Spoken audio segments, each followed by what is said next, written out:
Assalamualaikum warahmatullahi wabarakatuh. Alhamdulillahirabbil alamin wa bihi nasta'inu ala umuri waddin wassalatu wassalamu ala asyrafil anbiya'i wal mursalin wa ala alihi wa sahbihi ajmain. Amma ba'du. Pertama-tama segala puji syukur kehadirat Allah Subhanahu wa taala serta menjunjung tinggi nabi kita, Nabi besar Muhammad sallallahu alaihi wasallam. Saya Fuad Azril dengan NIM 201210121. Saya jurusan Pendidikan Agama Islam semester 5 di kelas C, Universitas Islam Negeri Sultan Maulana Hasanuddin, Banten. Dosen pengampu saya Ibu Helna Nelis, Magister Pendidikan, dengan mata kuliah Pengembangan Kurikulum Pendidikan Agama Islam berbasis literasi. Bisa dilihat, ini name tag saya. Kita ke slide selanjutnya. Nah, di mata kuliah ini saya kebagian ke kelompok 8, yaitu materinya pengembangan komponen tujuan kurikulum.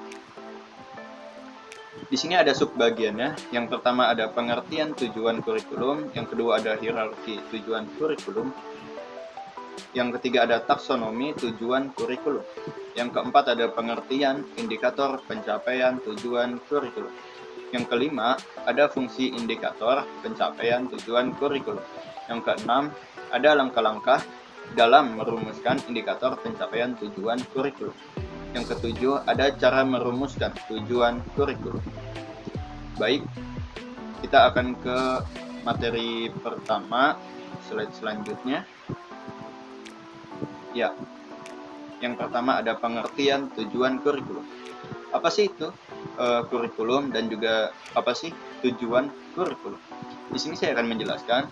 Di PPT sudah saya tampilkan bahwa kurikulum adalah seperangkat rencana mengenai tujuan yang ada di dalamnya berupa isi dan bahan pelajaran, serta cara yang digunakan sebagai pedoman penyelenggaraan kegiatan dalam pembelajaran di sekolah oleh guru. Nah, tujuan kurikulum ini yang harus dicapai oleh para siswa itu yaitu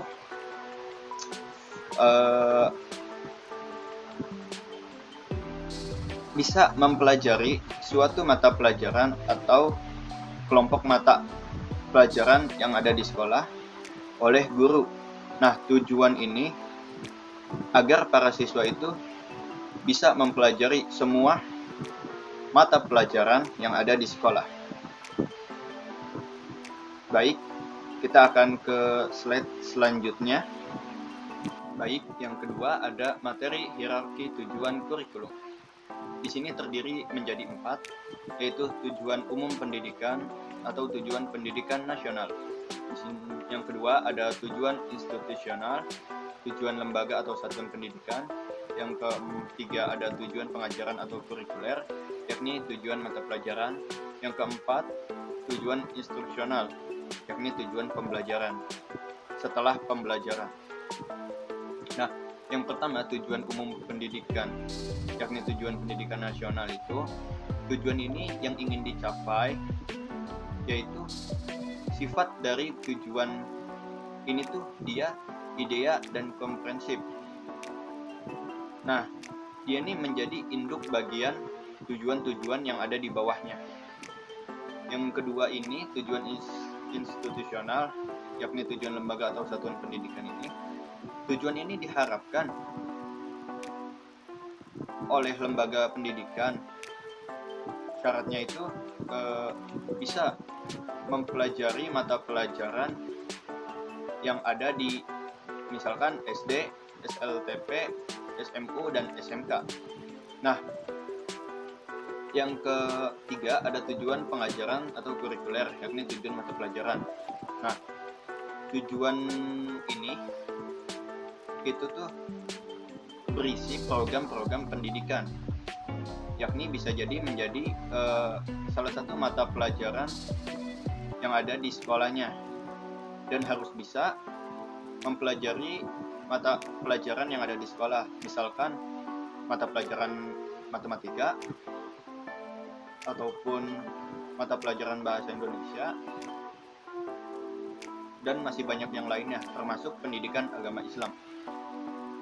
Nah, yang keempat ini tujuan instruksional atau tujuan setelah pembelajaran.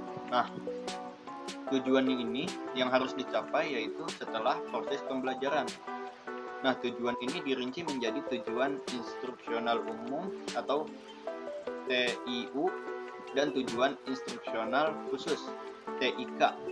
Nah, rumusan dari tujuan instruksional umum ini biasanya sudah tercantum dalam GBPP, dan sedangkan tujuan instruksional khusus harus dirumuskan oleh guru sebagai penjabaran dari tujuan instruksional umum atau TIU. Baik, kita akan ke slide selanjutnya. Yang ketiga, ada taksonomi tujuan kurikulum. Dia terbagi menjadi 3, yaitu domain kognitif, domain afektif, dan juga domain psikomotorik. Nah, kita ke bagian domain kognitif dulu. Nah, di domain kognitif ini ada 6 penjabaran yang harus dilakukan atau setidaknya ada di para siswa. Yang pertama ada pengetahuan. Nah, diharapkan siswa mengetahui dan memperhatikan apa yang guru kasih materi. Yang kedua ada pemahaman. Diharapkan siswa juga harus bisa memahami apa yang disampaikan oleh guru. Yang ketiga penerapan. Biasanya penerapan ini akan dilakukan uji coba. Biasanya kalau di sekolah itu dilakukan ujian sekolah, bisa juga ujian harian.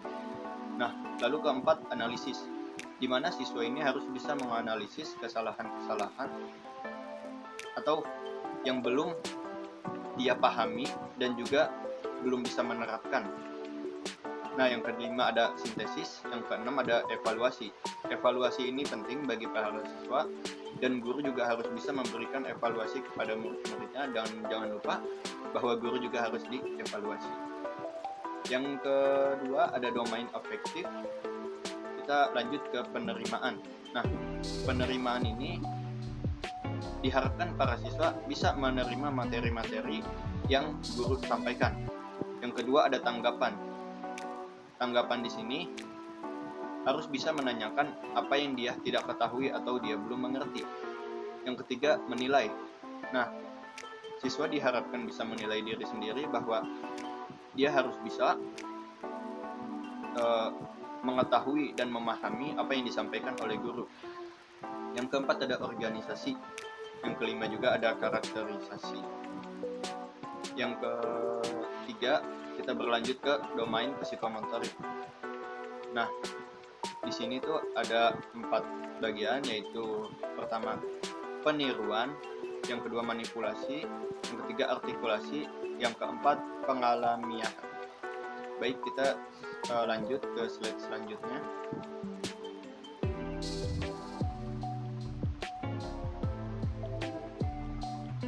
Ya, yang keempat ada pengertian indikator pencapaian tujuan kurikulum. Nah, indikator itu adalah penanda bahwa kita bisa mencapai KD yang ditandai oleh perubahan perilaku yang dapat diukur, yang mencakup sikap, pengetahuan, dan keterampilan kita. Nah, indikator ini bisa dikembangkan sesuai dengan karakteristik peserta didik. Bisa juga dari mata pelajaran dan potensi daerah yang dirumuskan dalam kata kerja operasional KKO yang terukur dan dapat diobservasi. Baik, kita ke slide selanjutnya.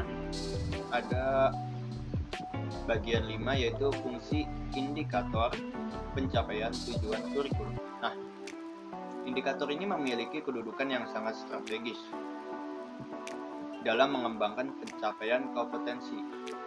Nah, indikator ini berfungsi sebagai berikut. Ada 4 bagian. Yang pertama itu bisa sebagai pedoman dalam mengembangkan materi pembelajaran. Nah, diharapkan para siswa harus bisa mengembangkan materi pembelajaran dari tingkat 1 sampai ke tingkat 6. Yang kedua ada pedoman dalam mendesain kegiatan pembelajaran.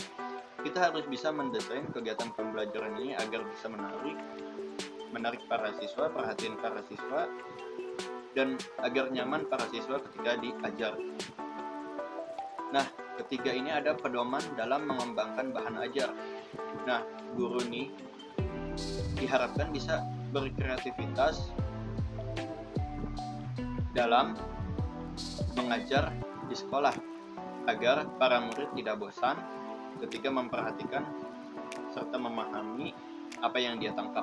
Yang keempat ada pedoman dalam merancang dan melaksanakan penilaian hasil belajar. Guru harus bisa, intinya evaluasi. Evaluasi itu sangat penting. Penilaian hasil belajar harus bisa dievaluasi.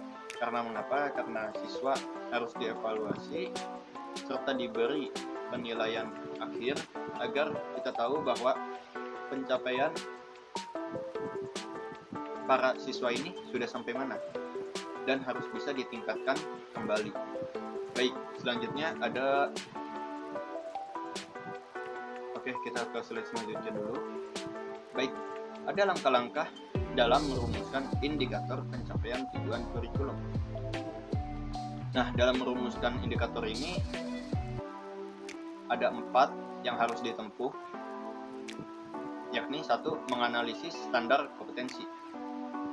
Jadi, misalkan di sekolah itu tingkat 1, tingkat 2, tingkat 3 harus distandarisasikan sesuai kompetensi pengetahuan di kelas 1, di kelas 2, dan kelas 3. Yang kedua ada menganalisis kompetensi dasar. Nih, biasanya berupa sikap, pengetahuan, adab. Nah, itu kompetensi dasar termasuk. Yang ketiga ada menganalisis materi pembelajaran. Materi pembelajaran ini harus sesuai dengan tingkatan para kelas di sekolah. Misalkan kelas 1 belajar tambah-tambahan, pengambilan, mungkin di kelas 2, kelas 3 harus ada perkalian agar tingkatan pencapaian materi pembelajaran itu sesuai dengan tingkatan kelas yang ada di sekolah. Yang keempat ada merumuskan indikator itu dengan menggunakan bahasa Indonesia yang baik dan benar, simpel, jelas, dan mudah dipahami oleh para siswa. Itu harus. Baik, itu yang dapat saya jelaskan. Ke materi selanjutnya ada cara merumuskan tujuan kurikulum. Ketentuan perumusan indikator pencapaian kompetensi atau kurikulum yaitu ada 1. Ada indikator dirumuskan dari KD, kompetensi dasar. Yang kedua, menggunakan kata kerja operasional KKO yang dapat diukur. Yang ketiga, dirumuskan dalam kalimat yang simpel, jelas, dan mudah dipahami. Yang keempat, tidak menggunakan kata yang bermakna ganda. Yang kelima, hanya mengandung satu tindakan. Dan yang keenam ini, guru harus bisa memperhatikan karakteristik mata pelajaran, potensi dan kebutuhan peserta didik di sekolah, masyarakat, ataupun di lingkungan di daerah kita. Baik, kita sudah mencapai ke slide terakhir, maka selanjutnya baik, terima kasih sudah selesai. Terima kasih sudah menonton video ini.